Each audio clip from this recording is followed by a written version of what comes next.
My spoiled sister asked to borrow my new Mercedes for her road trip with her friends. I refused, but my parents gave her the keys behind my back. She came back from her road trip without my car, so I pulled the ultimate revenge on her. Part 2. I was seething with rage, unsure of what my parents would say, but as planned, I headed to their place to look for the car they claimed to have left out front, obviously. As expected, when I arrived at my parents' place, there was nothing but their own cars. I was utterly dumbfounded. To my surprise, despite it being past 10:30 p.m., my parents were waiting for me at the gate for some unknown reason. I approached them, furious, demanding to know what had happened to my car. They apologized profusely, explaining that my sister really needed it for her road trip to Spain, insisting on having my Mercedes. They suggested I could use their cars for the time being. They seemed overwhelmed, probably lacking the strength to say no to my sister. They tried their best to calm me down, but it was tough. Opening Instagram, I saw photos of her and her friends, whom I also despised, in my car. I felt a bit sorry for my parents, but they had betrayed me in the worst possible way. Nonetheless, I demanded they call my sister immediately, which they did.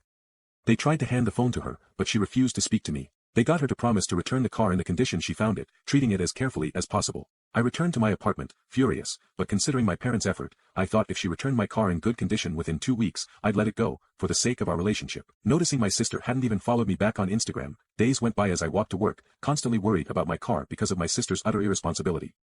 I often dined at my parents' since they were the only link to my sister and thus my car. Given her refusal to speak to me, I wanted to make her pay, but my parents said they were helpless. About a week into her trip, which she started 3 days early to ensure she had my car, I went to have dinner at my parents'. I couldn't explain why, but they seemed extremely anxious that day. They awkwardly assured me during dinner that everything was fine and the car was in good shape, but I sensed they were lying.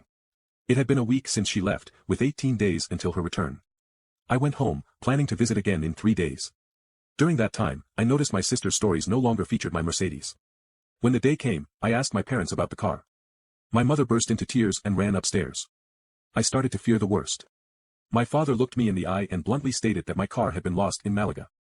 Devastated yet incredulous, I suggested checking local impounds.